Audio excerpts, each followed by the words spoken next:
Je remercie, l'AESTC, pour cette invitation et cette participation sur, ce thème. Je remercie particulièrement Alexis et Philippe, voilà pour tout ça et puis organiser tout ça parce que c'est très enrichissant.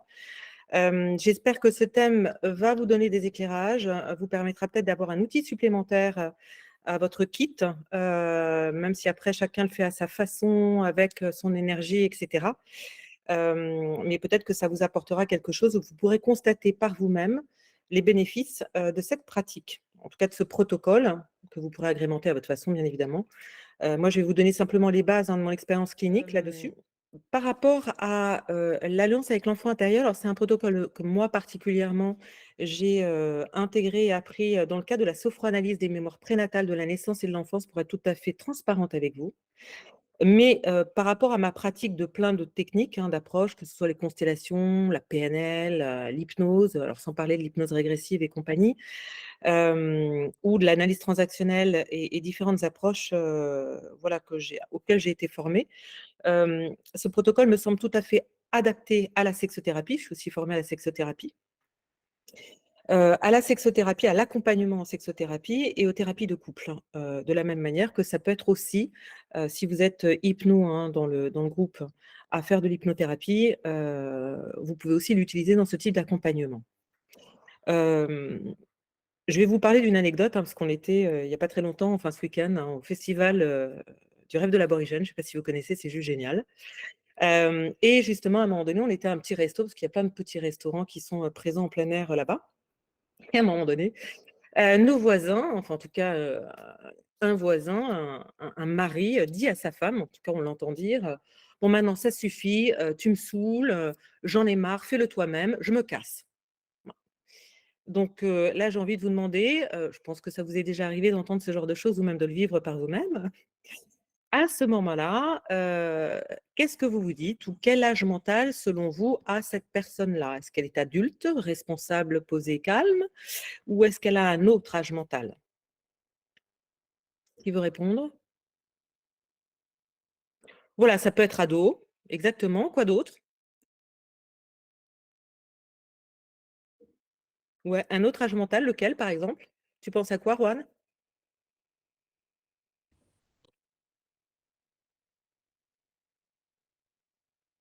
18 ans, donc ça peut être ado, ça peut être jeune adulte et il en manque un.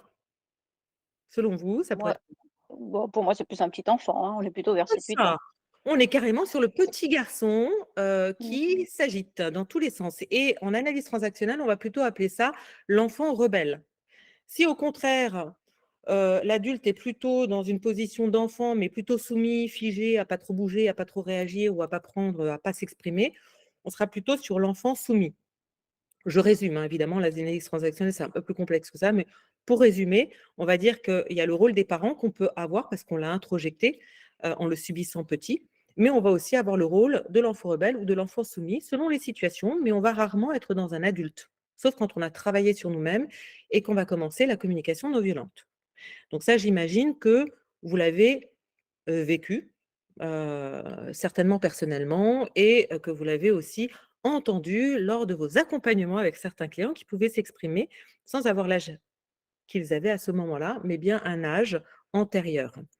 Tout ça pour vous dire qu'en fait, il y a plein de parties de nous qui coexistent à l'intérieur de nous. Hein, ça, vous le saviez déjà, je vous apprends rien. En tant que thérapeute, sexothérapeute, vous le savez déjà.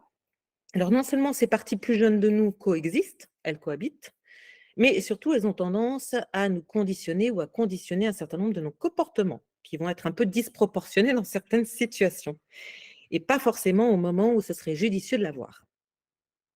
Est-ce que ça parle à tout le monde? Vous pouvez me faire un petit signe comme ça, si ça vous parle. Ouais. Moi personnellement, ça m'est déjà largement arrivé, personnellement évidemment et puis dans le cadre de mes accompagnements. Il semblerait, en tout cas, par exemple, pour un éjaculateur précoce ou quelqu'un qui a un comportement d'éjaculation précoce ou une femme qui va avoir un symptôme de vaginisme, quand bien même là, ce ne sont pas des comportements, mais plutôt des symptômes, mais qui vont être liés aussi à des comportements. Il semblerait que, et ça vous le savez déjà, que toute partie intérieure qui régit ou qui provoque ce symptôme va systématiquement avoir une intention positive. Ça, vous l'avez déjà appris, je pense en PNL, en sexo ou dans d'autres disciplines. C'est toujours une intention positive qui est ou un bénéfice caché, peu importe comment on l'appelle, mais qui va être important de prendre en compte et la plupart du temps, dans vos accompagnements, vous allez, identifier si c'est un symptôme ou quelque chose qui est, là depuis toujours ou qui s'est déclenché à un certain âge. Et votre rôle, ça sera, évidemment, d'aller désamorcer le déclencheur éventuel si c'est secondaire et si c'est primaire, va falloir trouver d'autres moyens pour aller voir, ce qui se passe et voir quelle est la partie plus jeune, blessée, concernée. Sur mon expérience clinique de plus de 10 ans d'accompagnement, j'ai constaté, alors après c'est pas une vérité absolue, c'est juste du phénoménologique, on est bien d'accord. J'ai pu constater que souvent, ce qui pouvait conditionner nos comportements, notamment sur des symptômes ou des comportements primaires et non pas secondaires, c'était dans 99 des cas relié à des traumatismes vécus dans l'enfance, voire avant l'enfance. Ce que j'appelle avant l'enfance, ça peut être la naissance qui est en soi un traumatisme, ça peut être la vie intra-utérine, donc là je vais dans des espaces que vous connaissez peut-être un peu moins, mais que vous avez peut-être déjà pu rencontrer, hem, ou même avant, d'accord? Quel que soit le système de croyance d'ailleurs de la personne, que ça en fasse partie ou pas, on s'en fout littéralement. Quand l'expérience vient ou quand l'information vient, on prend le matériel qui est mis à disposition à ce moment-là. Mais pour faire simple, on va dire que généralement, ça arrive quand même dans la petite enfance. Et ce sont souvent des traumatismes avec des charges émotionnelles extrêmement fortes que le cerveau limbique ne peut pas traiter à ce moment-là, du stade de développement de l'enfant. Autrement dit, il est refoulé directement, assez rapidement, dans l'inconscient et il va être bien gardé par l'inconscient. Voilà. Sauf que, les croyances, les comportements, voire les symptômes se manifestent et restent et conditionnent la personne à l'âge adulte. Bon, je pense que je vous apprends rien non plus là-dessus, c'est juste un petit résumé, de comment on fonctionne, mais c'est important de rappeler les bases. À partir de ce moment-là, forcément, même si on a oublié l'événement, le conditionnement est là, le comportement est là. Le symptôme peut se manifester depuis toujours ou il y aura un déclencheur qui va activer quelque chose qui est déjà là, lié justement à un événement traumatique, où il y a un déplacement et ça va être important, alors évidemment dans votre travail, d'identifier le déclencheur, si c'est primaire, secondaire, voire de retourner à l'origine quand vous pouvez, vous avez des outils pour y aller. Moi, ce que je vous propose, c'est pas forcément là, évidemment, de parler du travail que vous allez faire, mais c'est surtout en amont, de créer en tout cas une expérience avec votre client pour faciliter ce travail par la suite. Ce que j'appelle moi l'alliance avec l'enfant intérieur du client, qui a forcément moins de 10 ans. Alors après, à quel âge il a vraiment, j'en sais rien. Est-ce qu'il a quelques jours, quelques mois? Heu, En règle générale, c'est quand même en dessous de 10 ans. Ou sinon, c'est plus vraiment l'enfant intérieur. Ça, c'est encore une fois mon expérience clinique, ça n'engage que moi quand je vous le dis. OK? À partir de ce moment-là, en fait, on est tous des adultes avec des enfants en souffrance en nous, avec des parties de nous qui coexistent et qui sont en souffrance et qui sont pas toujours d'accord et qui vont se manifester d'une manière pas très, très sympathique, adaptée selon les circonstances, les situations ou les relations. Ou alors ça va carrément se manifester sur notre corps physique quand à un moment donné, le trop plein est là et que le corps va juste exprimer quelque chose qui n'est pas aligné à l'intérieur de soi. OK? Et qui va simplement être l'expression de cette partie de soi. Est-ce que c'est clair pour vous jusqu'à maintenant? Est-ce que je suis assez concise et claire? Ouais? Ouais. Voilà, si jamais il y a des incompréhensions, surtout dites-le moi parce que j'ai tendance à aller vite. Donc je peux prendre des raccourcis qui ont peut-être besoin parfois de développement. Alors j'essaye de faire concis parce que je suis limitée par le temps. Mais voilà, si jamais il y a vraiment des incompréhensions, dites-le moi, OK? Ce que va permettre l'alliance avec l'enfant intérieur de votre client. C'est pas tant une alliance thérapeutique avec vous-même, même si ça va la renforcer, donc ça, c'est un bénéfice indirect. Tant mieux, on prend au passage, mais c'est pas ça vraiment l'objectif premier. Ça va permettre en amont de créer un lien nourrissant, enfin de recréer même, si je puis dire, un lien nourrissant entre votre client et lui-même. En tout cas, cette partie de lui qui coince et qui peut être plus ou moins directement à l'origine d'un symptôme ou d'un comportement limitant à l'âge adulte. Que ce soit alors, je prends les trucs basiques qui reviennent souvent en sexo, hein, l'éjaculation précoce, le vaginisme, mais ça peut être aussi un problème de place dans le couple, ça peut être un problème de, de reconnaissance, ça peut être plein de choses, hein. C'est pas forcément toujours des symptômes physiques. Donc ça va permettre de recréer ce lien, nourrissant et constructif avec cette partie de soi. Déjà, de l'identifier: «Ah bah oui, tiens, dis donc, ça existe à l'intérieur de moi, je l'avais pas remarqué. En fait, c'est quand même en lien avec ma problématique, potentiellement». 2, de répondre à ses besoins. C'est pas juste la rencontrer, lui faire coucou et de se barrer, hein. C'est vraiment aller à sa rencontre, discuter avec elle, déjà se présenter, discuter avec elle, comprendre ce dont elle a besoin parce que elle peut apparaître alors soit c'est un enfant intérieur qui va apparaître totalement abattu, totalement triste, vide, regard vide, qui va même pas vous calculer, au contraire qui va vous voir, il va être content, ou alors il va carrément avoir peur. Il va y avoir plein de possibilités, d'accord? De réactions possibles de cet enfant intérieur ou de présentation de cet enfant intérieur. À partir du moment où vous vous présentez à cet enfant intérieur, vous allez pouvoir, voilà, lui demander ce dont il a besoin et donc de répondre et de lui apporter les ressources dont il a cruellement besoin et qu'il n'y a que vous qui puissiez lui apporter. Mais vous, l'adulte en vous va apporter les ressources à cet enfant. Quand l'adulte n'est pas suffisant parce qu'il est pas dans une phase idéale, je parle d'une personne par exemple dépressive, forcément, si vous lui faites l'enfant intérieur, ça va être un peu compliqué. Il faudra peut-être faire appel au guide de sa personne, de cette personne. C'est un guide énergétique, hein, peu importe, ou une présence bienveillante qui va l'aider à transmettre à cet enfant intérieur toutes les ressources dont il a besoin. Il y a toujours des parades, hein, quand il y a des petits blocages, hein, il y en aura forcément, et il y a toujours des cas particuliers. Une fois que vous avez dialogué avec cette partie de vous, plus jeune, votre enfant intérieur, enfin celle de votre client en tout cas, vous allez pouvoir amener votre client à lui transmettre les ressources dont cet enfant a besoin et ensuite de créer l'alliance, c'est-à-dire d'une manière ou d'une autre, de la réintégrer et de l'unifier à l'intérieur de la personne. Ça, c'est les étapes très simples. Je vous les laisserai vivre tout à l'heure d'une manière plus précise, d'accord? Et je vous enverrai à la suite du webinaire, non seulement la structure de la séance, une illustration de protocole, mais bon, on va la voir en collectif, et surtout tous les cas particuliers si on n'a pas le temps de les balayer. OK? Est-ce que pour l'instant c'est clair pour tout le monde ou est-ce qu'il y a des questions? Alors non, c'est pas en hypnose, on est en état de très bonne question. Ce n'est pas du tout en état modifié de conscience, même si ça pourrait l'être. On est en état totalement associé. C'est-à-dire que le client, il va être totalement, il va voir son enfant intérieur et cetera, mais il va être complètement associé à ce qu'il ressent face à cet enfant. Donc il n'est pas, en état à 2 endroits différents, hein. Il est vraiment présent dans ses ressentis, je dirais plutôt en état élargi de conscience, pour être tout à fait précise. Hein, et vous allez de toute façon le vivre par vous-même tout à l'heure. Les bénéfices de l'alliance avec l'enfant intérieur sont de plusieurs ordres. Évidemment, prendre conscience de cette partie, je l'ai déjà dit. Bah, déjà, elle existe et elle a tel âge. OK. Lui donner les ressources nécessaires pour qu'elle se sente mieux, cette partie.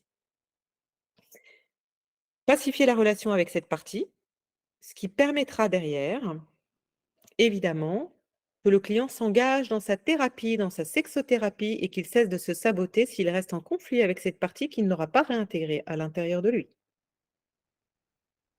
Donc non seulement on va aider cette partie-là, mais le client, en aidant cette partie de lui-même, va créer ce lien qui n'existait pas jusqu'à aujourd'hui, d'une part. 2, va comprendre ce dont a besoin cette partie-là, va pouvoir l'aider et va l'unifier à lui. Autrement dit, il y aura plus de stratégie de sabotage pour atteindre ses objectifs, quand bien même vous n'avez pas encore identifié à ce stade-là une intention positive au comportement. Ça, vous le ferez dans un second temps et c'est votre travail d'accompagnement et d'accompagnant et de thérapeute. OK. Là, ça va juste fluidifier le processus de: je m'engage, envers cette partie de moi-même qui souffre, je l'aide et je vais m'aider par la même occasion à atteindre mon objectif parce qu'elle ne va plus se mettre sur mon chemin. Donc je vais fluidifier l'atteinte de mes objectifs et la réussite de ma thérapie. Donc c'est un engagement du client envers soi-même, c'est un resserrement de lien avec lui-même. Ça permet, en tout cas, les constats qui ont été, donnés, hein, par les clients, toutes les personnes que j'ai pu accompagner là-dessus, le client se sent plus apaisé et calme. Il développe une sécurité intérieure qu'il constate dans les jours suivants ou dans les semaines suivantes. D'ailleurs, il vous le dit à la fois d'après, en règle générale. Il y a une stabilisation des états émotionnels. Ça nourrit l'estime de soi. Alors certes, ça va renforcer l'estime de soi, mais enfin, si elle est basse, ça ne va pas tout régler, on est bien d'accord. Mais c'est déjà mieux que ce que ça n'était. Parce que moi, c'est ce que j'appelle vraiment le socle de l'estime de soi. C'est la première petite marche, mais elle est tellement importante, cette petite marche. Ça va renforcer l'alliance avec vous, thérapeute, avec votre client, même si ce n'est pas le bénéfice premier, ça agit quand même là-dessus. Et enfin, pour la thérapie de couple, ça va permettre un exercice fort intéressant, c'est de faire communiquer les 2 enfants intérieurs entre la femme et l'homme et de comprendre quel est le projet sens du couple. Quelles sont les résonances en termes de blessures, comment ils peuvent se parler entre eux au niveau de l'enfant et une fois que les 2 enfants sont stabilisés et qu'ils ont retrouvé leur joie de vivre, hein, c'est-à-dire devenir l'enfant libre, serein, posé, qui n'est plus en souffrance, à partir de ce moment-là, il y a un autre dialogue qui peut se mettre en place et le couple peut aussi se vivre différemment. Et après, c'est tout le reste de l'accompagnement que vous ferez avec le couple, bien évidemment. Voilà pour les bénéfices majeurs que moi j'ai pu constater. Est-ce que, jusqu'à maintenant, c'est clair pour tout le monde ou il y a des questions? Je vais revenir quand faire ce protocole, la durée du protocole et tout le tintouin, mais là, à ce stade-là, est-ce que vous avez des questions? Non, c'est clair? Super. Alors, quand faire ce protocole? Moi, ce que je recommande, c'est à la suite de l'anamnèse, c'est-à-dire dès la première séance. Si vous avez le temps, parce que ça dure 30 minutes environ. Donc si vous faites une séance d'1 heure et demie, on va dire que vous faites une anamnèse en 1 heure et puis 30 minutes d'enfant intérieur derrière, comme ça, pouf! Ça sécurise. Déjà le client qui vous rappellera a priori, parce qu'il aura créé une alliance avec lui-même et donc il ne va pas fuir la thérapie, il va bien revenir, il va vous rappeler. Et il va pas annuler les prochaines séances, entre autres. Mais au-delà de ça, ça permet justement de, pérenniser l'engagement et la motivation par rapport à ses objectifs. Même si vous, vous testez par ailleurs sur chacun des objectifs posés, évidemment le niveau de motivation sur une échelle de 0 à 10, on est bien d'accord. Ça, c'est faites le travail classique, habituel, hein, ça c'est juste un plus. Donc, si vous n'avez pas le temps de le faire en première séance parce que vous ne faites pas des séances d'1 heure et demie, mais plutôt d'1 heure, je dis n'importe quoi, je ne sais pas comment ça se passe pour vous, mais dans ce cas-là, vous le faites à la deuxième séance. Donc la séance va durer à peu près, 30 minutes, voilà, à la louche. C'est assez rapide. Dans 80 des cas, ça va être hyper fluide, hyper facile, hyper smoothie, enfin, je veux dire, l'enfant ne sera pas compliqué, ça va se faire assez naturellement, ça va être beau. Souvent, le client pleure, c'est normal. C'est rare quand il y a pas d'émotion. Là, ça veut dire que faut bien vérifier si c'est intégré ou pas. D'accord? Dans 10-20 des cas, parce qu'il y a toujours 10-20 des cas où ça ne se fait pas fluidement, c'est qu'il y a des cas particuliers. Soit l'enfant vous capte pas, soit il est plus fort que vous, genre plus fort que l'adulte. Je vais me débrouiller sans toi. Donc là, il y a une inversion des rôles et souvent ça parle de parentalité, tout ça. Donc il faut remettre le client, l'enfant intérieur à sa place pour que voilà, il prenne conscience qu'il y a que l'adulte qui peut aider l'enfant de moins de 10 ans parce que l'enfant de moins de 10 ans laissé et lâché dans le monde ne pourra pas survivre tout seul. Pour le remettre à sa place et cesser une forme de parentalité qu'il a certainement vécue dans sa vie plus jeune en prenant le rôle du père et de la mère envers ses propres parents. Ça vous donne des informations aussi là-dessus. Ça va, je vais pas trop vite? Vous me dites, hein? Parce que je jongle avec pas mal de notions, mais voilà, dans d'autres cas, l'enfant ne vient pas, donc il va falloir aller le chercher, hein. Ou alors: «Ah ben non, il est reparti». Alors ça, en règle générale, c'est un beau miroir par rapport à votre client. C'est que le client n'a pas envie d'y aller. C'est pas l'enfant qui se barre, hein, c'est le client qui veut pas y aller. «Ah non, non, redites-lui de revenir, hein, tout va bien».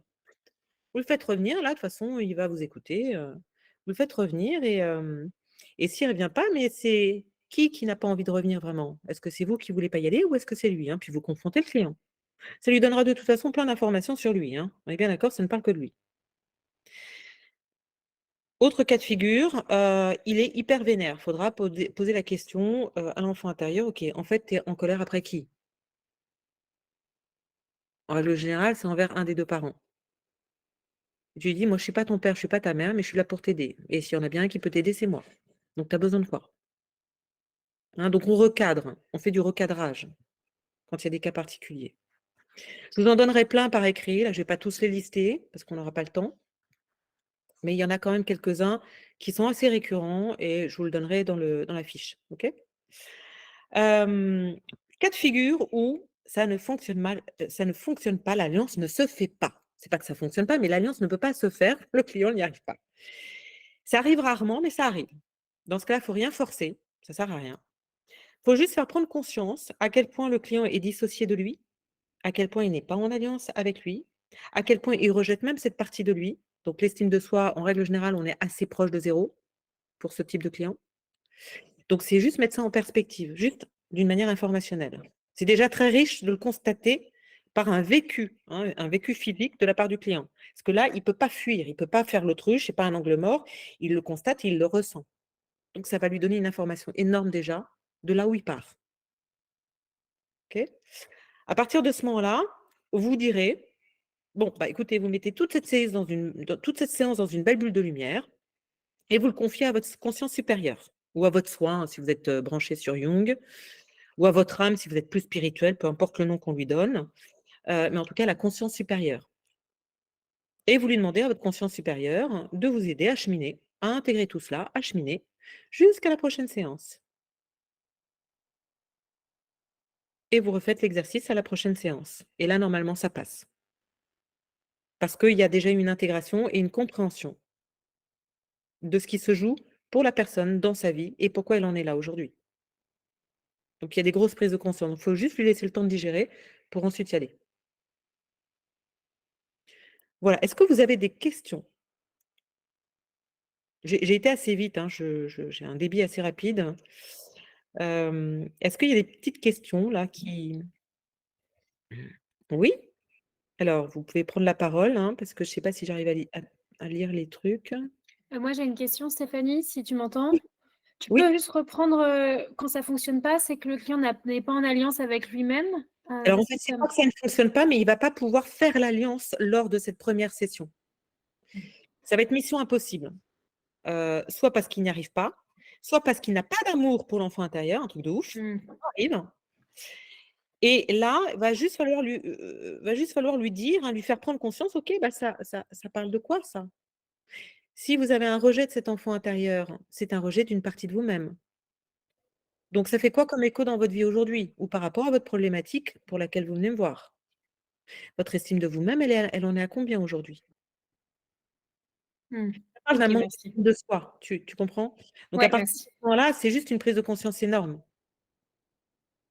et ça peut faire même plein d'autres échos.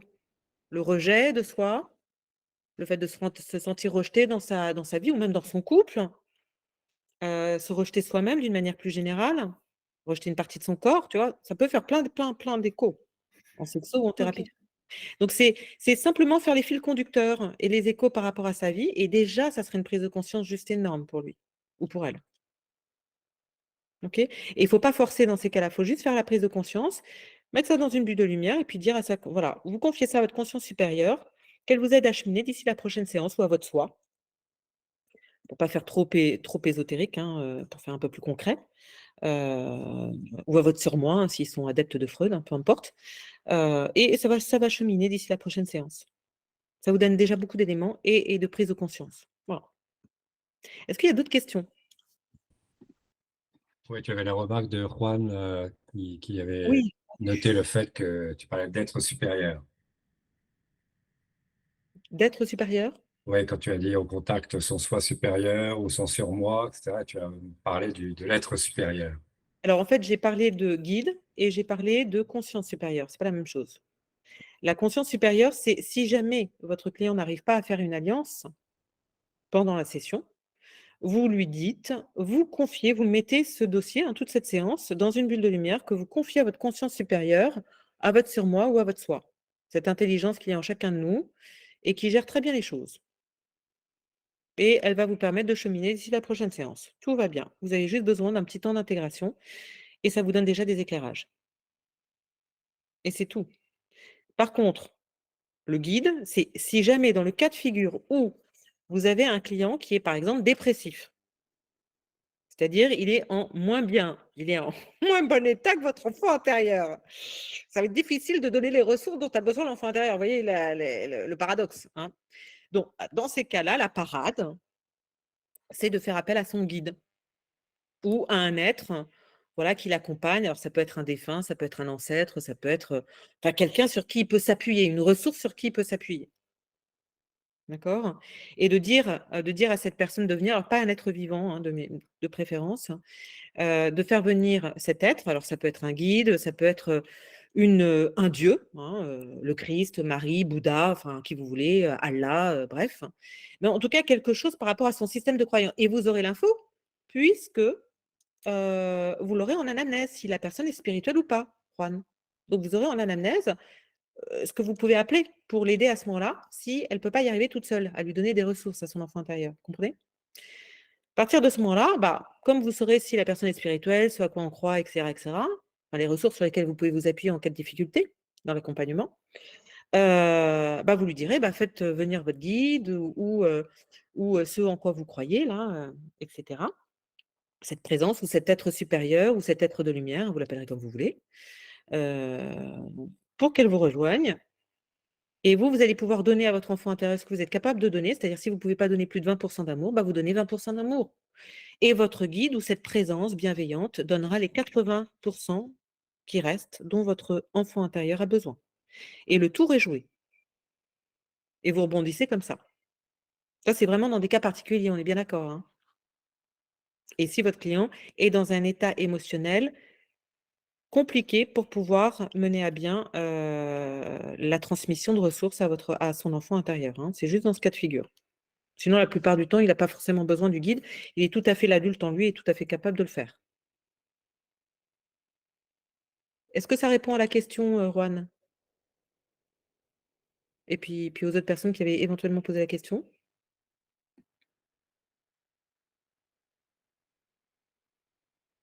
Oui? Super. C'est bon pour toi, Juan? Ouais? Ouais, super, génial. Est-ce qu'il y a d'autres questions? Parce que là, finalement, je suis hyper en avance. J'ai jusqu'à 9h30, c'est ça, Philippe, Alexis? Ah bah, du coup, j'ai carrément, j'ai 40 minutes, hein, pour répondre à toutes les questions que vous voulez, hein, ou sinon on commence la démo quand vous voulez. Ah, mais c'est peut-être pas mal de faire la démo maintenant. Peut-être qu'après la Et démo, il il y y aura aura peut-être des des questions questions. qui vont émerger. Voilà, super. Alors pour la démo, j'ai besoin de voir tout le monde.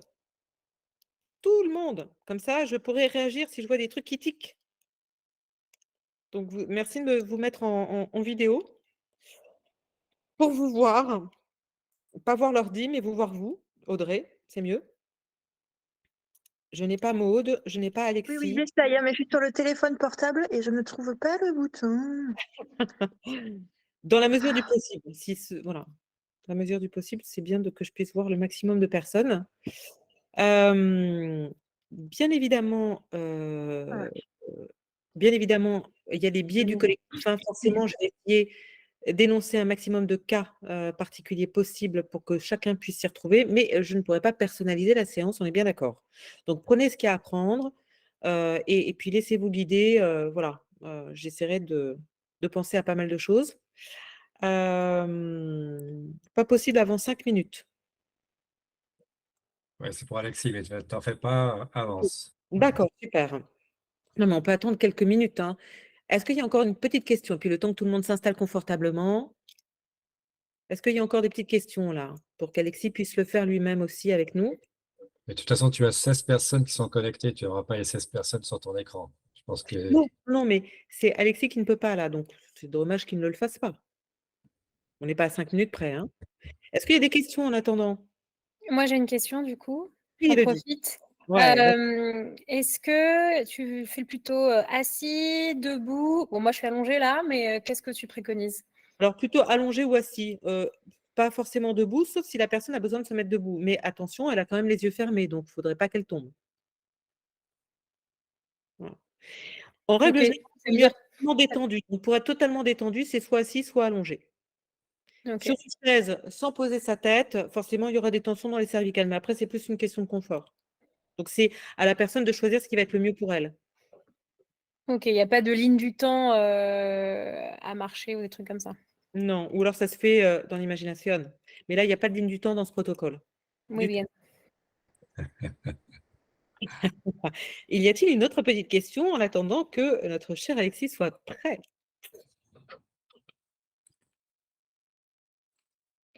As-tu déjà eu quelqu'un qui a une réaction violente d'opposition, genre se lever, gesticuler, monter le ton très fort? Alors non, mais d'opposition ou de rejet de l'enfant intérieur, oui! Oui, oui, oui, oui, oui. Et ça peut être aussi l'enfant intérieur qui a un total rejet et qui a de la grosse colère envers le client aussi.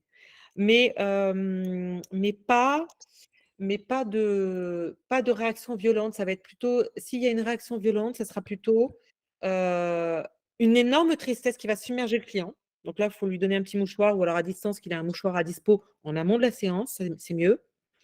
Donc prévoyez des petits mouchoirs, hein. Gardez un petit paquet de mouchoirs à côté de vous si vous êtes en visio, c'est quand même mieux parce que ça, vous pouvez le faire en présentiel comme en visio, on est bien d'accord, hein?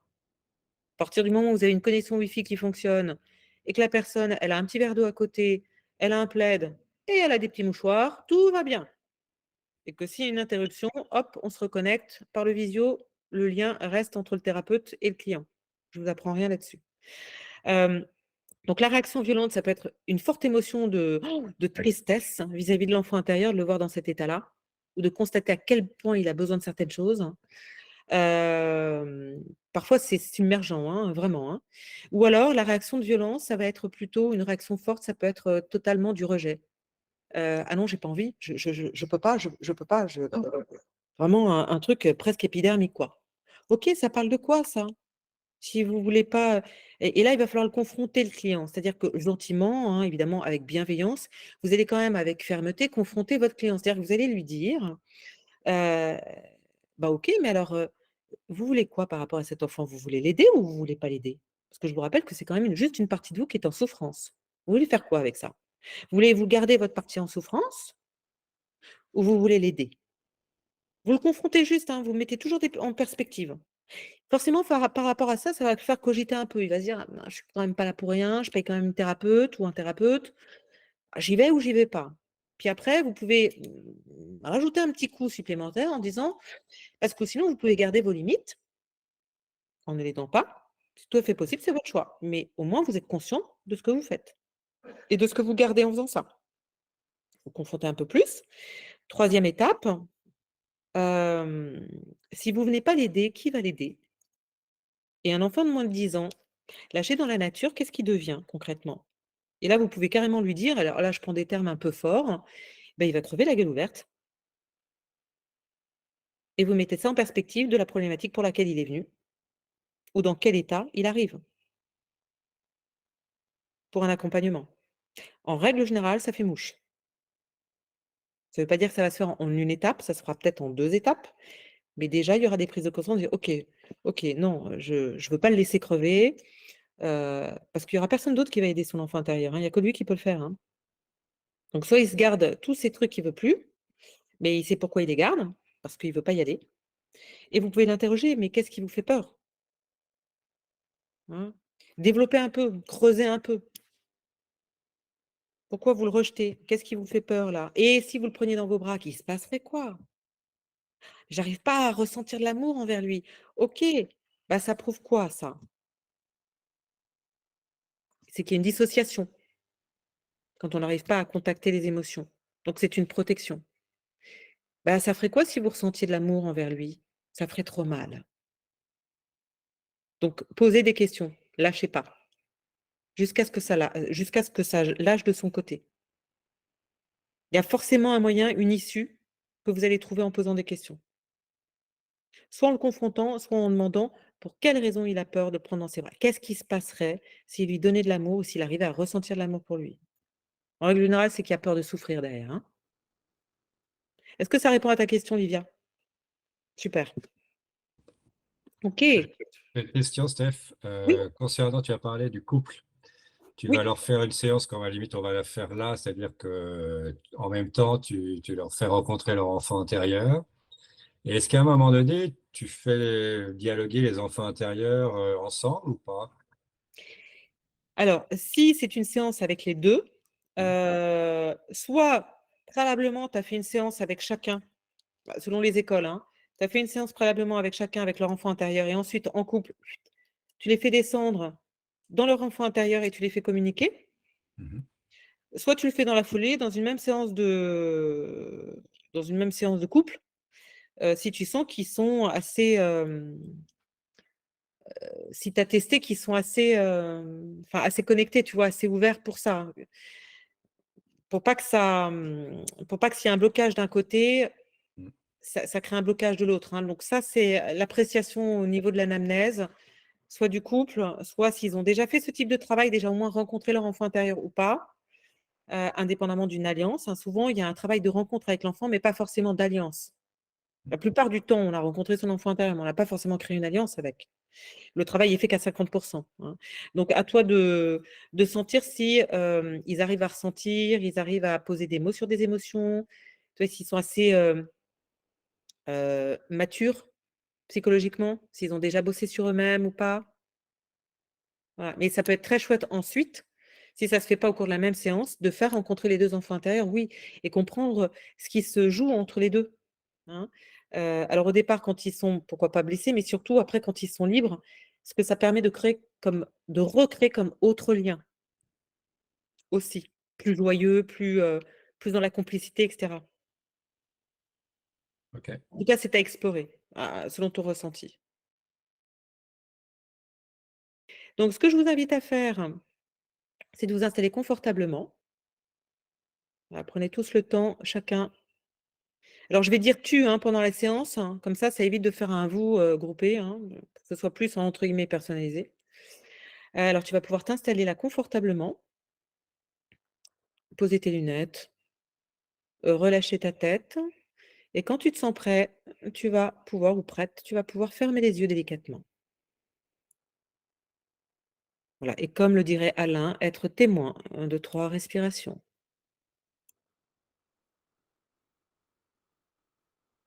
Et tu laisses partir sur l'expire tout ce qui t'encombre, tout ce qui te gêne.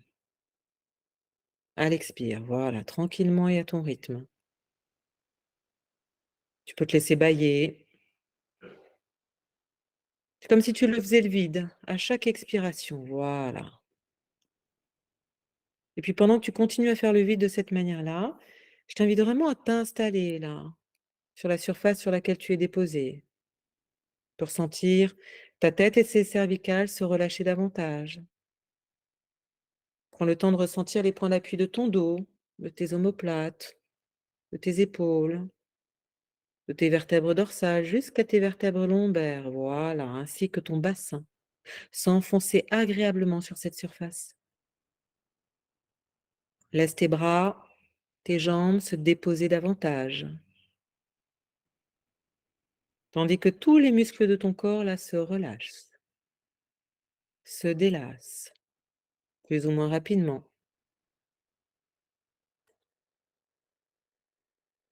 Et tu vas te laisser t'installer dans ton espace intérieur. Tu sais qu'à tout moment, tu peux reprendre une position encore plus confortable si cela est nécessaire.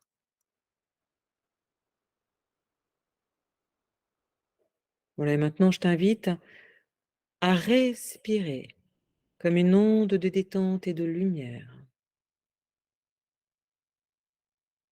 Voilà, et à chaque inspiration, tu laisses cette onde de détente et de lumière chaleureuse, lumineuse, se diffuser dans tout ton corps, tranquillement mais sûrement, à ton rythme, pas trop vite. Tu la laisses aller et venir de haut en bas comme une douce vague, comme une rivière qui coule dans tes bras jusqu'au bout de tes doigts, dans tes jambes jusqu'au bout de tes orteils, et qui remonte à la racine de tes cheveux. Et tu te laisses même immerger d'un océan de lumière, de détente, de douceur et de bien-être,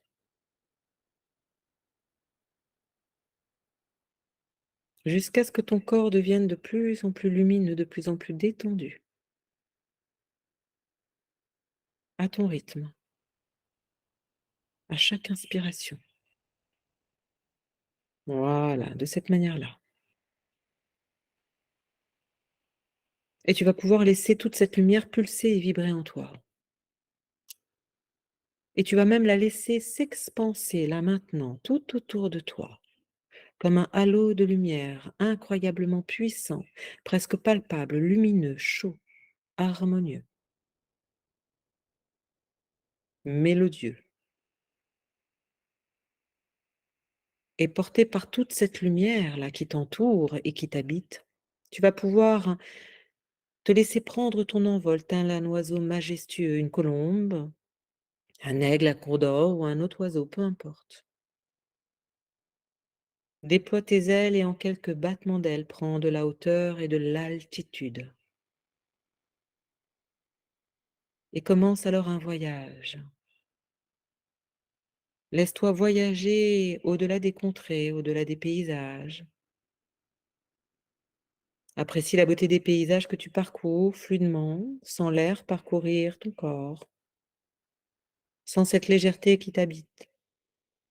Et continue à voyager, à voguer, à voyager, voilà, à naviguer, jusqu'à ce que tu te diriges dans un endroit de nature qui t'appelle, que tu connais et que tu apprécies, ou que tu imagines. Et tu te laisses guider jusqu'à ce lieu de nature incroyablement serein et agréable. Peut-être une plage, peut-être une forêt, peut-être un lac, peut-être une montagne, ou peut-être un tout autre endroit, un jardin rempli de fleurs ou autre. Et quand tu seras arrivé au-dessus de ce magnifique endroit que toi seul connais, tu pourras te mettre en position stationnaire et te laisser descendre délicatement jusqu'à ce que tes pieds touchent le sol. Je vais te laisser quelques instants pour atterrir en douceur dans ce magnifique endroit, ton endroit à toi, de calme et de sécurité.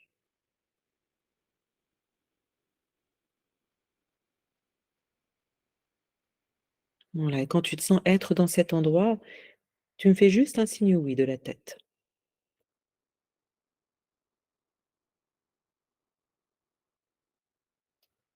OK.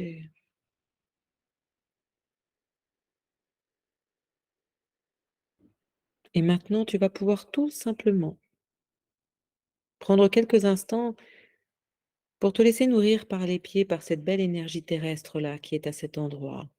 Comme la terre nourrit les plantes et les arbres, laisse-toi nourrir par la racine de tes pieds, juste pour sentir la vibration de cet endroit.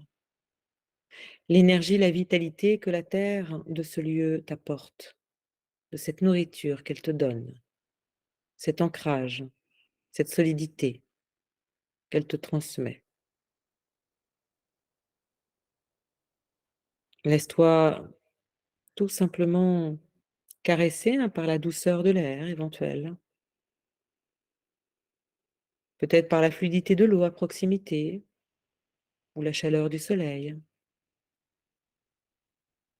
Laisse-toi traverser par tous les éléments de cette nature vivante autour de toi pendant quelques secondes. Laisse-toi ressourcer en abondance par les éléments de la nature.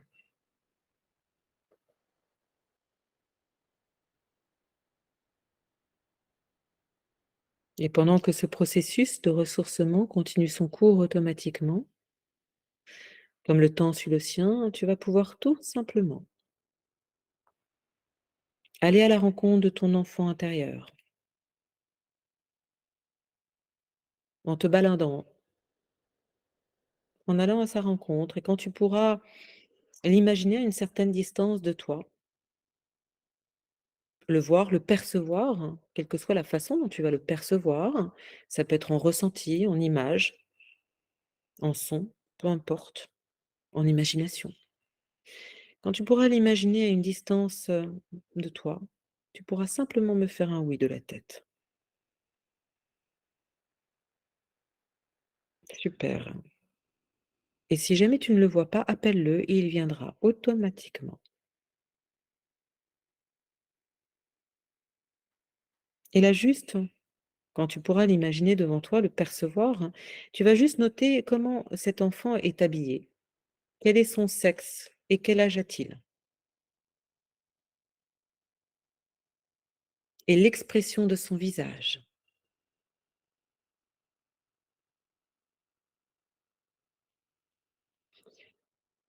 Et délicatement, tu vas te rapprocher de cet enfant en étant à une distance confortable et pour toi comme pour lui. Tu vas te mettre à sa hauteur et tu vas te présenter à ton enfant intérieur. Lui dire que tu es lui ou elle avec quelques années d'expérience en plus.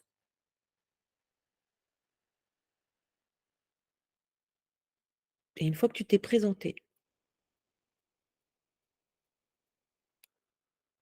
tu captes, tu perçois comment il réagit.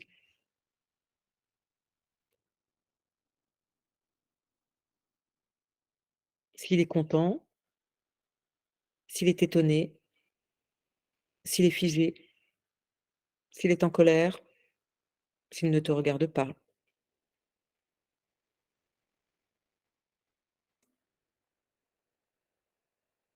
Et selon ce que tu perçois de sa réaction, eh bien, tu vas simplement lui parler. S'il est en colère, tu lui demandes envers qui il est en réalité en colère. C'est pas envers toi et que toi, tu n'es pas les personnes qui l'ont mis en colère, mais que tu es là justement pour l'aider. S'il te calcule pas, tu lui dis que tu as fait tout ce trajet quand même pour le voir et que toi, tu es content de le voir. S'il est content, bah, exprime-lui ce que toi tu ressens en le voyant, en le rencontrant enfin. Et si tu ressens des émotions, accueille-les aussi hein, à l'intérieur de toi. Et dis-lui, je suis content de te voir, je suis contente de te voir. Ou ça m'impressionne de te voir. Ça m'émeut.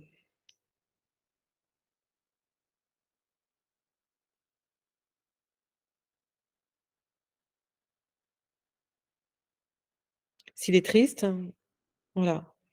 Ou quelle que soit sa réaction, tu vas lui demander tout simplement, là. J'ai fait tout ce trajet pour te rencontrer enfin. Alors je suis désolée de peut-être pas être venue avant, mais là je suis là.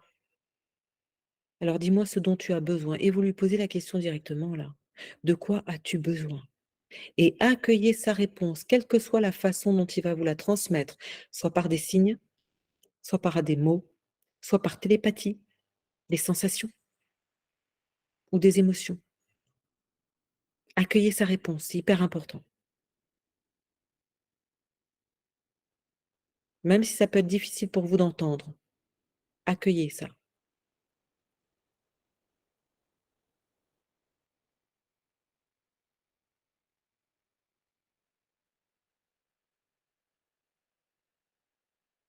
S'il n'y a pas de ressenti pour certains, descendez dans votre corps. Allez voir là, ce dont vous pourriez avoir peur si vous ressentiez quelque chose vis-à-vis de cet enfant.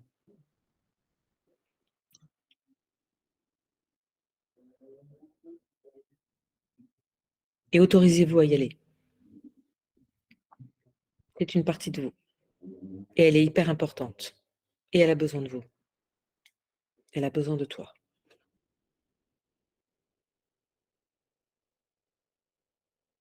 Quand vous aurez sa réponse, vous pourrez me faire un petit signe oui, de la tête ou de la main. Ok, chacun à son rythme.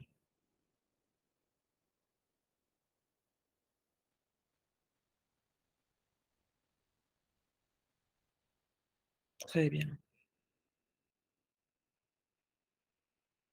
Et là, ce que vous allez faire, c'est que vous allez ouvrir, si c'est ok pour vous, si c'est ok pour toi. Tu ouvres grand tes bras, si ce n'est pas déjà fait.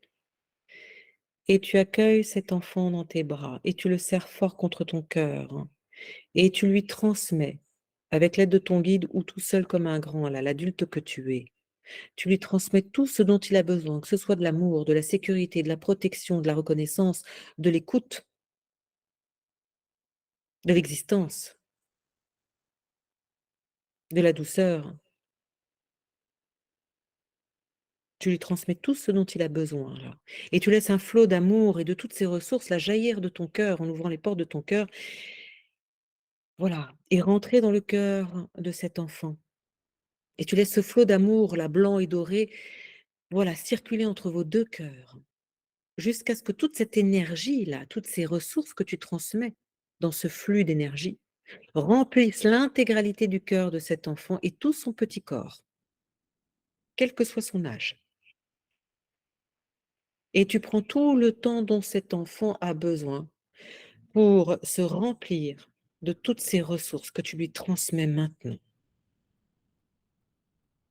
Ça peut prendre quelques secondes ou 1 minute. Prends ce temps.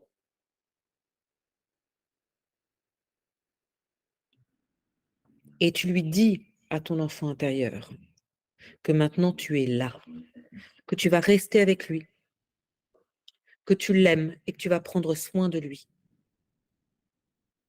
qu'il ne sera plus jamais seul. Et que tu lui donnes de la confiance, que tu lui donnes de l'attention, que tu lui donnes de l'écoute, que tu lui donnes de l'amour, que tu lui donnes de la sécurité et tout ce qu'il t'a demandé en fait, hein. Dis-lui tout ça intérieurement. C'est hyper important qu'il l'entende de ta part, tandis que tu continues à lui transmettre toutes ces ressources.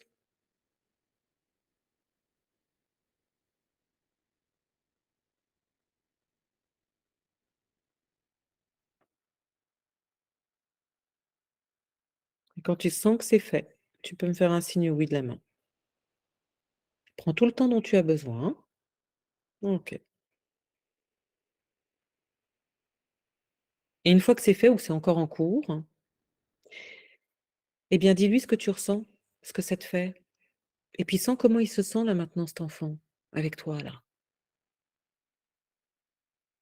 Si jamais il y en a un qui est reparti, tu lui demandes de revenir, hein, on n'a pas fini, hein.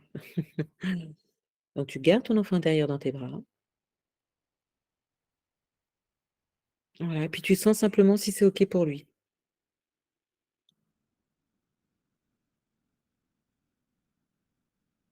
Et puis tu lui dis à cet enfant, tu lui expliques, hein, tout ce qu'il va être capable de faire à l'âge adulte et qu'il n'imagine même pas. Explique-lui toute la valeur qu'il a et qu'il ne soupçonne pas. Et tu lui expliques dans les grandes lignes tout ce qu'il va faire à l'âge adulte, que les trucs positifs. Qu'il va peut-être voyager, qu'il va avoir une maison ou un appart ou une moto, une voiture, des enfants, bref, un boulot. Tu lui expliques ça dans les grandes lignes et puis tu captes comment il réagit quand tu lui racontes tout ça.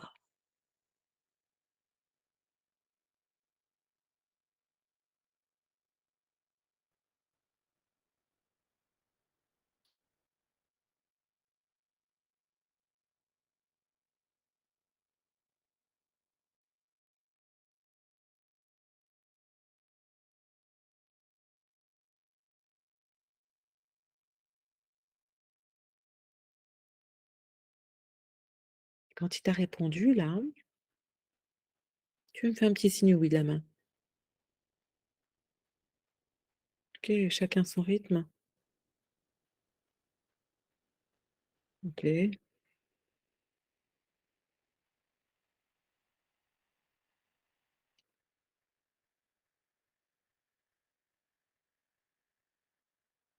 Alors il peut être étonné, il peut être content, il peut être exalté, il peut avoir plein de réactions, hein, cet enfant, hein. Peut-être même surpris, tout simplement. Ou de se dire: «Waouh, génial!» Peu importe sa réaction, tu vas tout simplement là lui demander: «Bah, tu as envie de faire quoi maintenant?» Et tu vas simplement faire tout ce qu'il a envie de faire.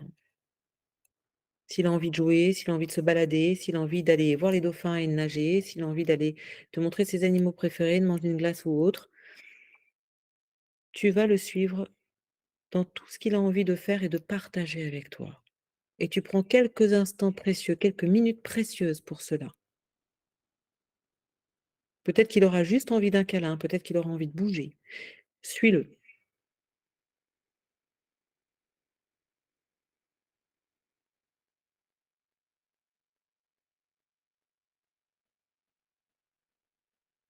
Et ressens comment il est bien avec toi. Peut-être même qu'il rit. Entends-toi rire avec lui. Savoure ces instants précieux avec lui, en étant rempli de toutes ces ressources que tu lui as transmises.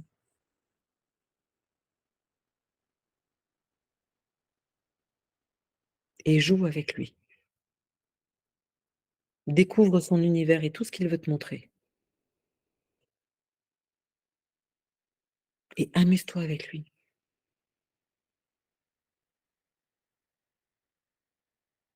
Et peut-être qu'il va te faire des trucs, te faire des trucs délire, hein. Oh, bah, fais les trucs délire avec lui.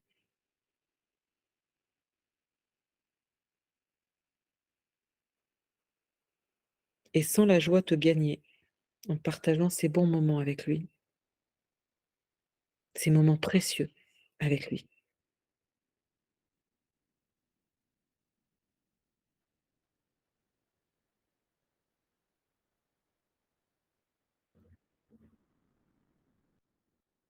Et quand il aura fait tout ce qu'il avait envie de faire avec toi, quand il sera repu, satisfait, content, qu'il aura envie juste de se poser et peut-être de s'endormir dans ses bras, bah, tu pourras alors me l'indiquer en faisant un signe oui de la main. Prends tout le temps nécessaire pour en arriver là, hein, parce qu'il aura peut-être envie de faire plein de trucs entre-temps. Et je te laisse quelques instants pour cela.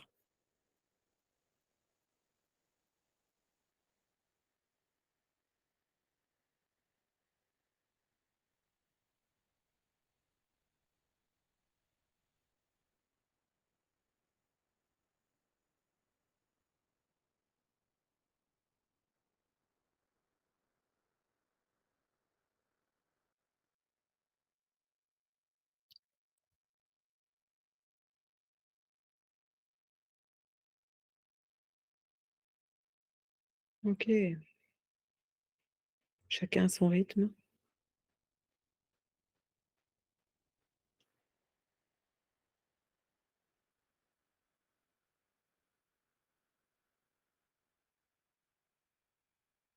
OK, très bien. Pour, celles et ceux qui en ont besoin, je laisse encore 1 minute.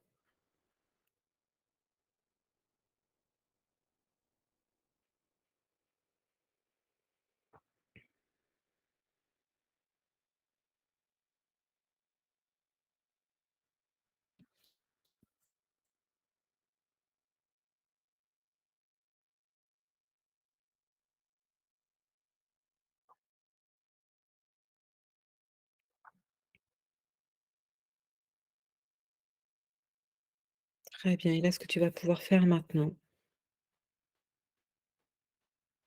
eh bien, avec toute cette joie-là de ton enfant intérieur, cette satisfaction, cette sérénité ou cette paix, en tout cas cet état de bien-être dans lequel il est avec toi, tu vas pouvoir tout simplement le mettre dans une magnifique bulle de lumière, ton enfant intérieur, avec toutes ses ressources en lui. Et quand il sera dans une belle bulle de lumière, alors tu pourras réduire cette bulle de lumière jusqu'à ce qu'elle tienne dans ta main droite ou dans ta main gauche, peu importe.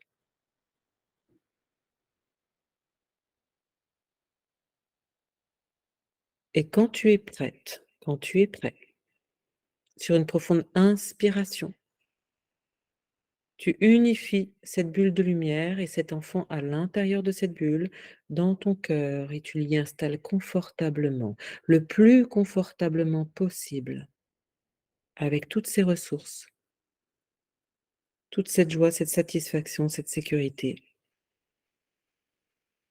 cet amour, et tu l'installes dans ton cœur, délicatement.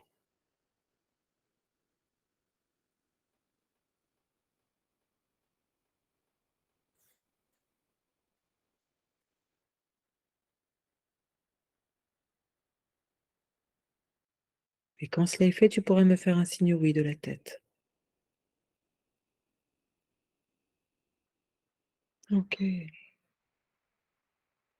Et ressens maintenant comment tu es connecté, en lien, en permanence avec cet enfant intérieur qui est dans ton cœur, comment il va pouvoir ressentir tout ton amour, toute ta présence, toute ta sécurité, en permanence, H24, grâce à cette alliance sacrée qui est maintenant scellée dans ton cœur. Alors promets à cet enfant intérieur, à ton enfant intérieur, si c'est OK pour toi, de retourner le voir pendant 5 jours, à raison de quelques minutes par jour, juste pour, hein, c'est facile, il est dans ton cœur, il est facile à retrouver, juste pour lui proposer de faire tout ce qu'il aura envie de faire. Peut-être qu'il aura à nouveau envie de jouer, peut-être qu'il aura envie d'aller voir ses animaux préférés, peut-être qu'il aura envie de faire plein de trucs, de voyager ou je ne sais quoi encore, ou un gros câlin.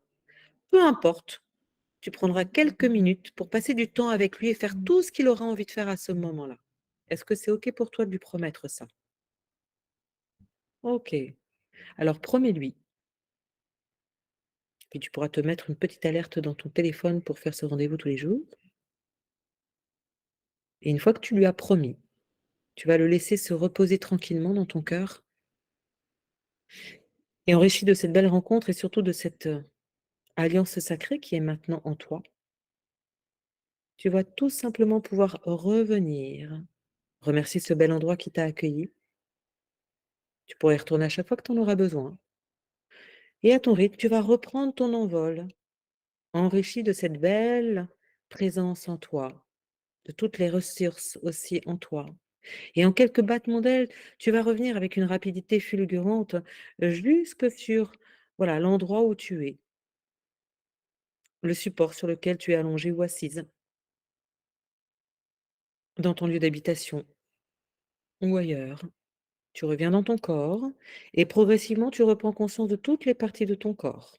Tu peux t'étirer si tu en as le besoin, reprendre une respiration plus soutenue, aller aux toilettes si jamais tu en as envie et rouvrir les yeux délicatement, ici et maintenant. Welcome.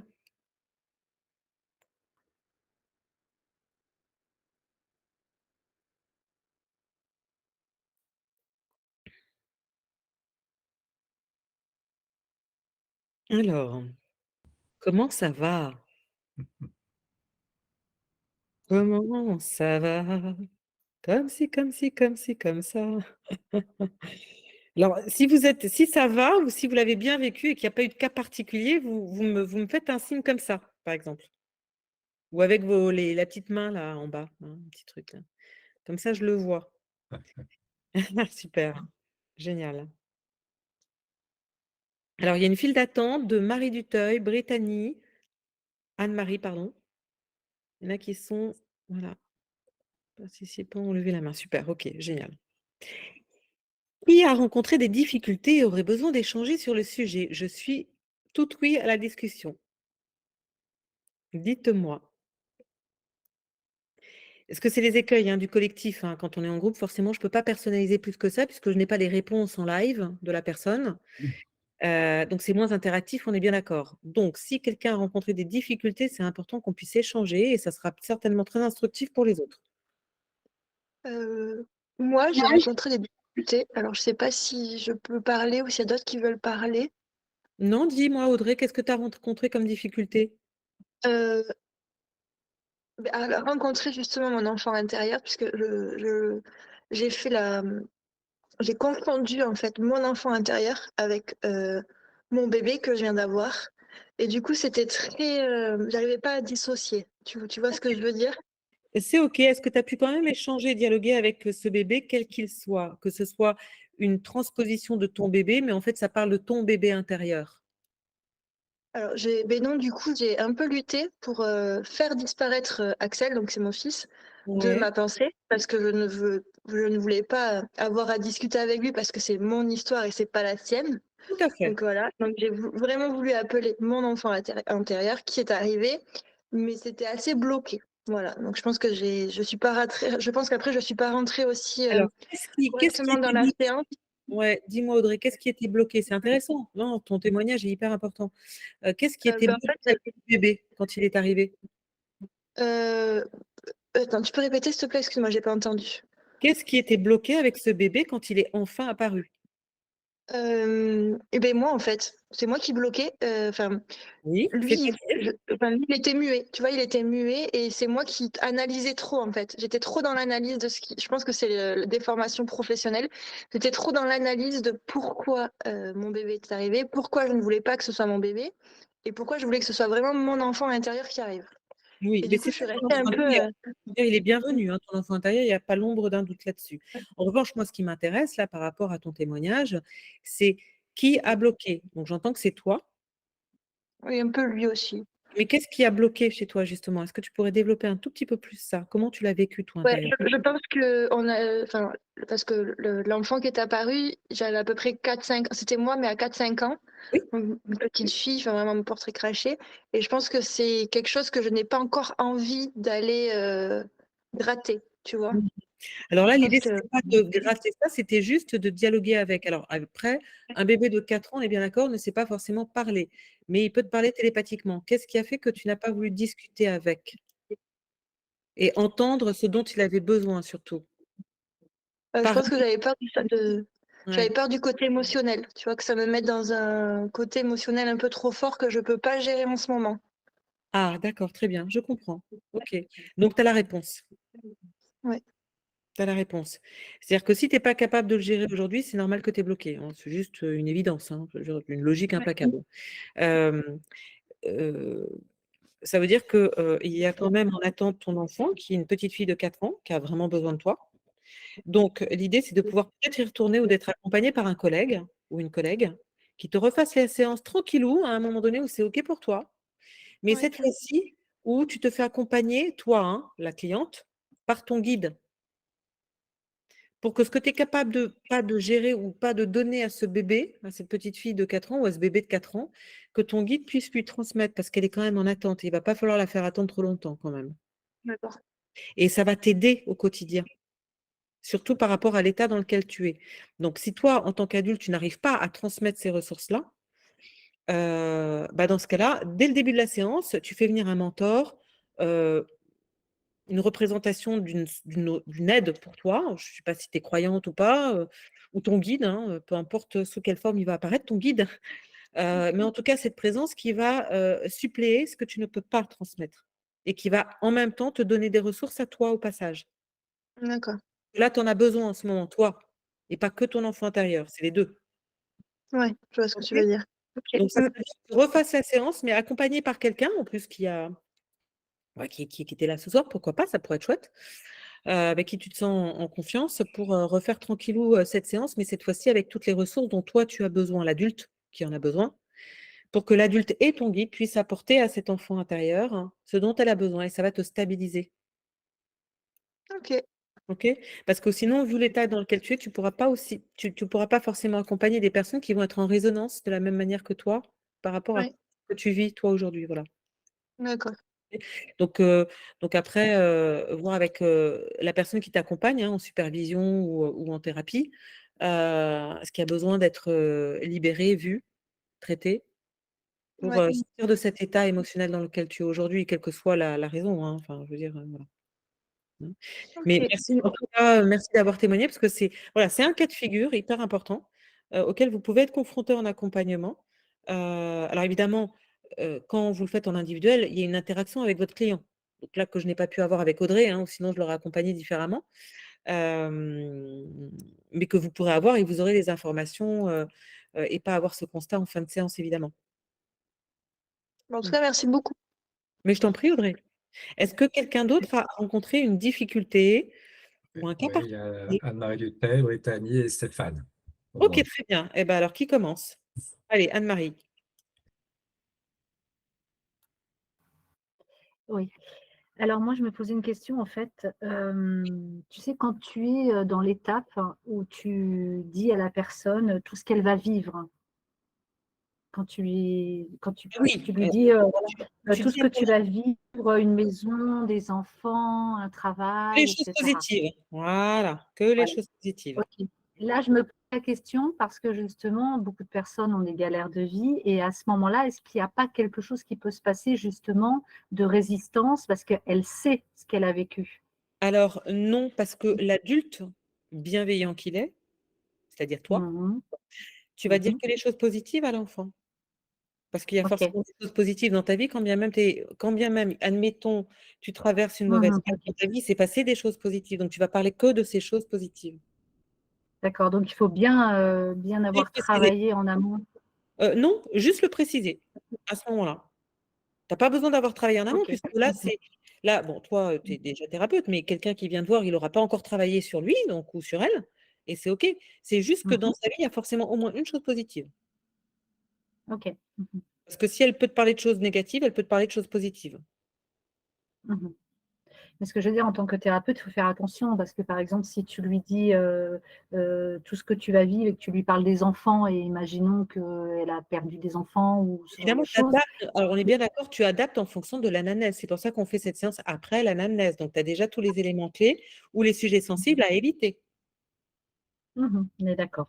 Et dans l'anamnèse, tu as posé des questions pour savoir quelles sont les ressources sur lesquelles tu peux t'appuyer en accompagnant une personne. Donc, a priori, tu as les éléments. Donc, tu A adaptes. priori, on n'a pas de chance. Ouais, Exactement. ok. Et là, tu fais pas de Très boulot. bien. On est bien d'accord. Ok, parce que, oui. Oui. Ok, merci. Compris. Ça répond Merci. à ta question? Oui, oui, parfait. Merci beaucoup, Voilà. Stéphanie. Qui veut parler ensuite? Oui, Tani. Oui, Tani. Alors moi, j'ai eu un petit problème de connexion internet. Oui, j'ai vu que tu étais partie et tu étais revenue après. Mais c'est Du intéressant. coup, À ce moment-là, ma chère amie, chronicité oblige. qu'est-ce que ça raconte? Et c'était à quel moment? Quand j'étais en train de lui faire un gros câlin et je suis assez frustrée parce que c'était vraiment bien Ouais. et ça a coupé et du coup, je suis sortie, de tout ça assez brutalement Mhm. et le temps que j'aille voir la boxe et cetera, enfin bref, voilà. Du coup, je suis revenue mais j'ai pas terminé.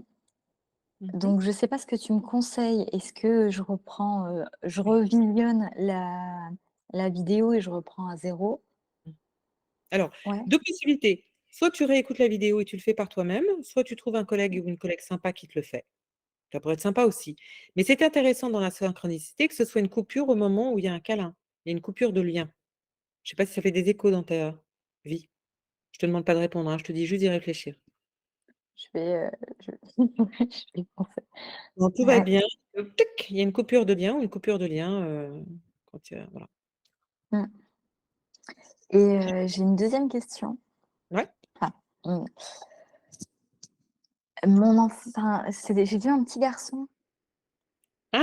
Merci, très intéressant. Un cas particulier. Alors, petit garçon, c'est forcément pas toi puisque tu es une fille, n'est-ce pas? Pas dans cette vie-là, en tout cas. Oui, Enfin, oui, mais dans ce cas-là, tu es bien une je fille, s hein, enfin, tu es une femme, hein. oui, oui, oui, oui, tout à fait. Oui, oui, oui, oui, oui. Donc si tu as vu un petit garçon, en réalité, ça parle pas de toi. Ça parle Mais pas d'une c vie passée non plus. Ça parle de quoi selon toi? de ma partie, Alors, ça pourrait être masculine? d'une polarité masculine, mais en règle générale, c'est pas ça. C'est d'un D'accord. jumeau. Ah putain, OK. Ouais. Donc là, évidemment, tu vas pas traiter ton jumeau, hein, puisque c'est pas ton enfant intérieur, hein. C'est ton jumeau. Sauf que tu l'as pas lâché et qu'il y a un truc qui s'est passé in utero. Ah, je sais pas. D'où la coupure. OK. Merci de la culture. Voilà, tu as tout OK. compris. Super. Donc, dans ces cas-là, tu vas me refaire la séance, mais le faire avec ton enfant intérieur. Tu vas mettre le petit garçon dans une bulle de lumière que tu confies à ton âme ou à ta conscience supérieure et que ce dossier, tu le traiteras à un autre moment. OK. Et tu refais l'enfant intérieur, mais avec ton enfant intérieur à toi. Tu comprends pourquoi maintenant il y a la Ouais, coupure? ouais, Mmh. ouais. Ça veut dire que si tu as C'est gardé fou. un jumeau avec toi, il faut voir quelle est la nature de l'empreinte. Soit Mmh. c'est une empreinte de culpabilité avec ton jumeau, soit c'est une empreinte d'abandon. Vu la coupure qui s'est passée, je dirais plutôt d'abandon. Donc il y a Ouais. forcément une partie de toi qui l'a gardé aussi. Il faudra faire une forme de dépossession ou de libération. Parce que du coup, tu prends pas toute ta place, surtout dans la relation avec l'homme, et cetera. Mais ça, on pourra débriefer ensemble plus personnellement, OK? Si tu veux des informations. Merci. Voilà, génial. Qui d'autre? Alors, il y avait Stéphane qui a fait un commentaire. Si tu es toujours en ligne, Stéphane, est-ce que tu veux on va parler à Stéphanie? Oui, je suis. En fait, moi, je n'ai pas accédé à l'enfant et alors j'ai déconnecté à un moment donné, je me suis parti, je ne sais pas où d'ailleurs, dans un espace où je ne l'entendais plus.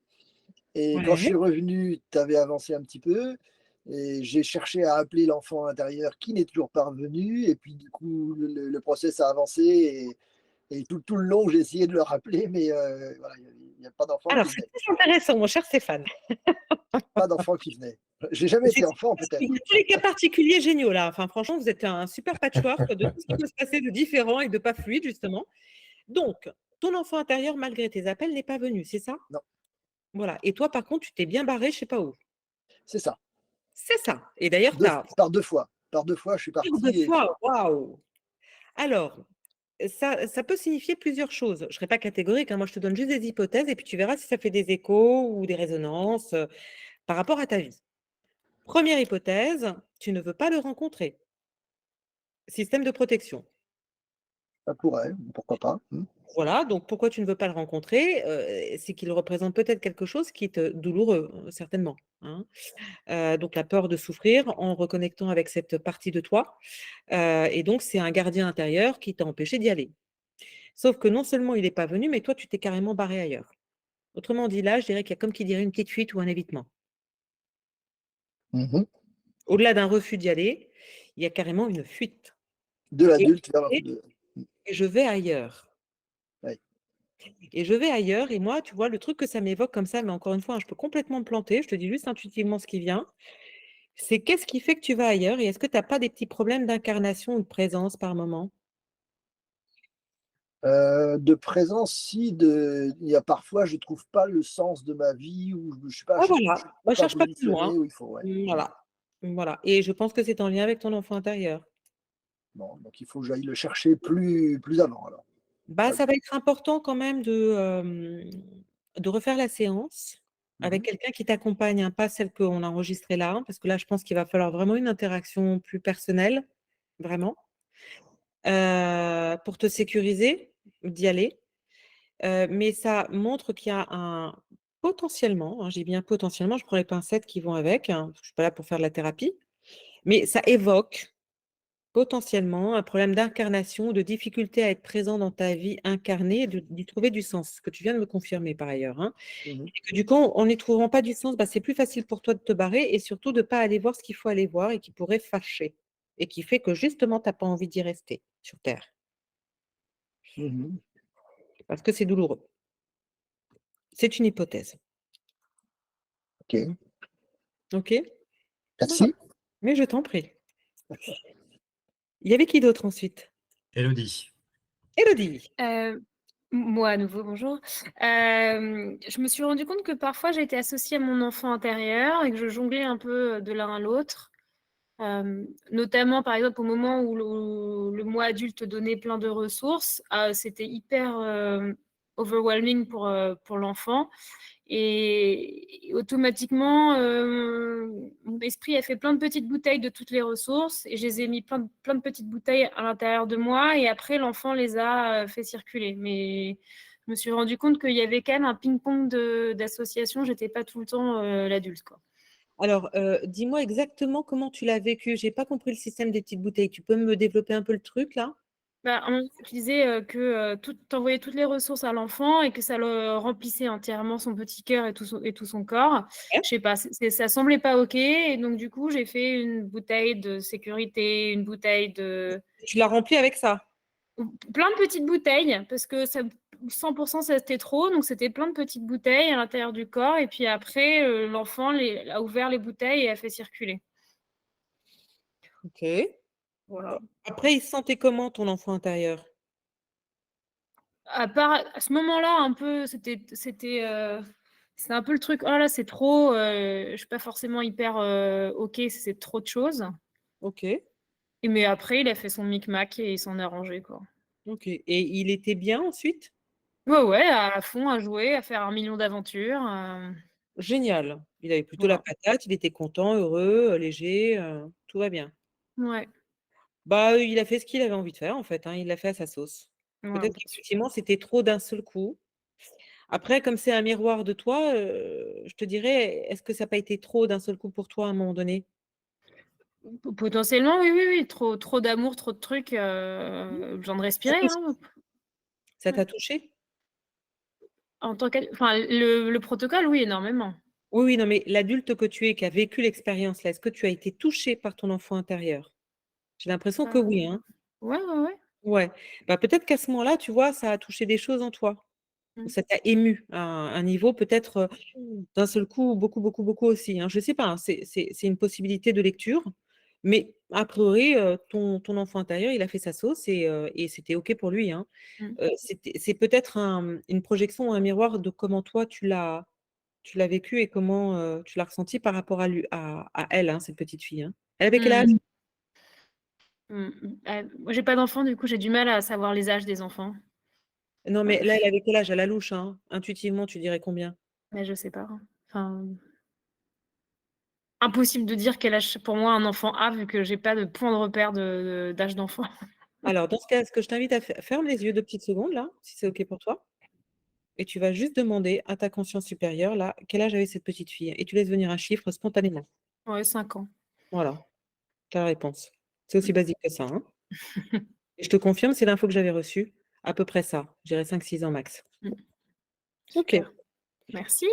De rien. Qui d'autre a une question? Ou un cas particulier? Je ne vois pas de main levée, donc je pense que tout le monde a exprimé visiblement ses questions. Ah, non, ça a disparu. Non? C'est pas une question. C'est moi, c'est furtif. C'est parce que c'est pas une question, c'est une observation. On a travaillé quelque chose récemment ensemble avec Stéphanie sur l'activation de Kundalini et j'ai eu les mêmes sensations dans mon corps de fesses qui chauffaient. Et ça m'a renvoyé à la pulsion de vie. Et la pulsion de vie de cet enfant à l'âge dont on a parlé ensemble, 7-8 ans, et avant qu'il traverse des choses plus sombres. Donc, tu vois, je me suis dit, c'est venu à l'endroit où il fallait, quoi. Super. Ouais, on est dans le ça, quoi. On est dans la polarité Eros Thanatos, quoi. Donc, tu vois, c'est chouette. Voilà. Génial. Super. Donc voilà, hein, l'alliance avec l'enfant intérieur, ça peut être votre enfant intérieur peut être directement relié à des blessures qu'il a vécues à cet âge-là, ou qui vont être indirectement liées à certaines choses, qui peuvent être bloquantes dans votre vie ou dans la vie de vos clients. Donc, quand bien même, là, après, vous allez les accompagner pour comprendre ce qui se passe, pour voir l'intention positive d'un symptôme ou d'un comportement. Oui, tout ça, vous allez le faire, hein, remonter éventuellement à l'origine, etc. Mais vous aurez déjà beaucoup d'indications à ce niveau-là et ça va mettre de l'huile, hein, ça va fluidifier le process et l'accompagnement. Est-ce que c'est, voilà, moi, j'avais une petite question à vous poser suite à cette session, parce que là, on arrive à la fin. Est-ce que vous vous sentez, avec un minimum d'entraînement entre vous, c'est bien, vous avez plein de collègues avec qui vous pouvez vous entraîner.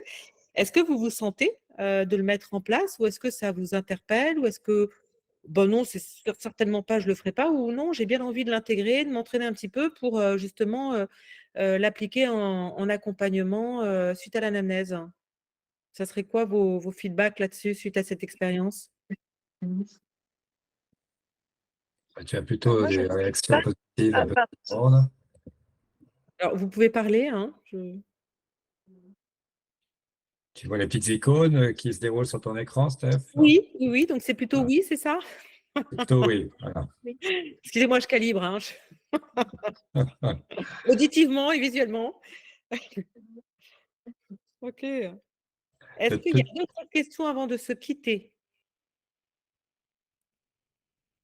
On va peut-être pas se quitter tout de suite, mais Oh non. oui, quand même, simplement En tout pour... cas, moi, Voilà. d'arrêter Ouais. de parler. Le protocole, vous allez l'avoir, hein, Stéphanie. Tu vas nous le communiquer et on va le mettre dans le site partie privative, dans les ressources du site, comme un protocole de contact, de réalisation de l'alliance avec l'enfant intérieur de votre client, du client avec son propre enfant, mais pour être plus clair. Donc, ce sera en même temps que la vidéo, le replay de la vidéo, vous aurez aussi ce protocole. Alors, j'ai fait aussi une adaptation de ce protocole pour spécifiquement, des problématiques, je vous le dis parce que ça peut être intéressant et auquel cas je pourrais aussi vous transmettre ce protocole qui est sensiblement différent, mais qui s'inspire de l'enfant intérieur. C'est dans le cadre de deuil ou de séparation. Séparation de couple, séparation, voilà, on se sépare et de séparation ultime dans le cadre d'un deuil, c'est-à-dire la mort de quelqu'un avec qui on a du mal à couper les liens même invisibles. Je me suis inspirée de l'enfant intérieur, mais en faisant tout un processus par rapport à la notion de séparation et de deuil. Alors ça mériterait peut-être un webinaire. Alors, je ne sais pas s'il faut faire un webinaire là-dessus ou si je vous l'envoie direct et puis vous débrouillez avec. Parce que sans explication, ça peut peut-être être un peu abrupt. Je ne sais pas, mais en tout cas, voilà, je vous le dis pour info parce que ça peut être intéressant dans les problématiques même en thérapie de couple. Alors là, pour le coup, évidemment, surtout s'il y a une séparation à l'issue de la thérapie, parce que la thérapie ne permet pas toujours de rapprocher les personnes. Ou de savoir ce qui se rejoue avec qui derrière, hein. Dans le conjoint, forcément, on fait la projection de son père et de sa mère, donc il y a peut-être des deuils à faire aussi pour voir l'autre tel qu'il est vraiment et non pas avec tout le bordel qu'on lui a posé sur la figure. Voilà, donc ça peut aussi faire sens pour des accompagnements en thérapie de couple. En sexothérapie, bon, moins sur des problématiques sexuelles, plus que relationnelles. Voilà. Justement, moi, je l'utilise en sexothérapie. Notamment pour des hommes donc le couple s'est séparé et qui ont des problématiques d'éjaculation avec leur nouvelle compagne, ou même d'érection. Et quand on fait le deuil justement de la précédente relation, et d'ailleurs il y a quelquefois d'autres relations passées qui arrivent dans ce protocole de deuil, et ben, ça permet de nettoyer tout ce qu'il retient encore pour être pleinement un nouveau homme dans sa nouvelle relation. Et son érection peut revenir, son éjaculation peut revenir. Donc, moi, j'utilise dans ce cadre-là en sexo, par exemple. Eh bien, mon cher Philippe, comme moi, j'ai déjà d'autres webinaires sur d'autres thèmes qui sont prévus dans les prochains mois, n'est-ce pas? Eh bien, je te laisse faire ce webinaire avec ta pratique spécifique en sexo. Je pense que ça pourrait être hyper intéressant pour tout le monde d'avoir cette adaptation appliquée à la sexo et à la thérapie de couple. 2024, ça marche. En tout cas, merci pour votre invitation. Merci Stéphanie. Et je reste disponible évidemment pour toute question en MP et j'enverrai toutes les informations à Philippe et Alexis. Ça marche. Merci en tout cas d'avoir accepté d'animer ce second webinaire, en plus fin juillet, à la veille des fêtes de Bayonne. Donc merci pour cette vacances implication. En plus, je l'ai fait pendant mes vacances. Et puis merci également à vous tous qui avez assisté. On était 16 quand même à ce webinaire de fin juillet. Donc c'est un beau chiffre. On était 19 la fois dernière, donc c'est bien. Je vois que ça, enfin Alexis, on en reparlera aussi, mais je pense que ça répond en tout cas à des attentes, donc c'est bien, on va continuer dans ce sens. Et puis, je n'ai plus qu'à vous dire effectivement que ce webinaire, vous l'aurez en replay d'ici quelques jours, hein. C'est Alexis qui fait la partie technique, donc, et pas seulement, mais c'est surtout lui qui est spécialisé dans cette partie-là, donc ça dépend de son agenda, donc, mais en tout cas dans quelques jours, une petite semaine, ça sera bon. Et puis, les documents devraient suivre assez rapidement aussi dans la foulée. Et effectivement, comme Stéphanie le dit, si vous avez des questions, n'hésitez pas. Vous avez son email, on vous les communiquera, ou MP, Messenger, ce que vous voulez. Et Alexis, tu as peut-être quelque chose à ajouter aussi de ton côté avant de nous quitter? Ou pas? Oui, et sur l'agenda, sur les événements à venir. Oui, l'agenda. Prochain webinaire. L'agenda, voilà.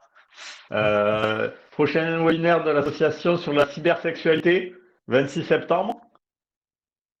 Voilà. C'est toi, me semble-t-il. Animé par normalement moi-même. Oh. C'est ça. Peut-être la covision, le 5 septembre, prochaine covision. Donc je crois qu'il reste une place de dispo. Et avec Philippe, on a réfléchi à une solution pour permettre aux personnes qui étaient désireuses d'assister sans poser de questions nécessairement. À chaque créneau de covision, il y aura 2 places pour des observateurs et 4 places pour des personnes qui viendraient avec un cas à aborder au cours de la covision. Voilà, comme ça ramène un peu de souplesse. Puis il y a peut-être un sujet sur le fait de les enregistrer. Si on passe sur Google pour pouvoir les mettre en visio, voilà, il faudra qu'on en discute avec Philippe. Et puis surtout et bien sûr, la deuxième rencontre sexo, le 5 et 7 octobre à Anglette. Voilà, on vous attend nombreux avec un programme qui est plutôt super sympa, en tout cas qui recueille le satisfecit de certains membres de l'association, donc c'est pour ça que je peux le dire en ces termes. Voilà, c'était tout. Super, merci Alexis. Et peut-être que vous allez passer des bonnes vacances au mois d'août pour ceux qui en prennent. Ceux qui n'en prennent pas, bon courage en tout cas pour votre activité. Et puis, on se retrouve maintenant à la rentrée. Et voilà. Eh ben, écoutez, bonne continuation à tous et toutes. Et puis, hasta la vista, baby. Merci à tous. Merci Alexis, merci Philippe.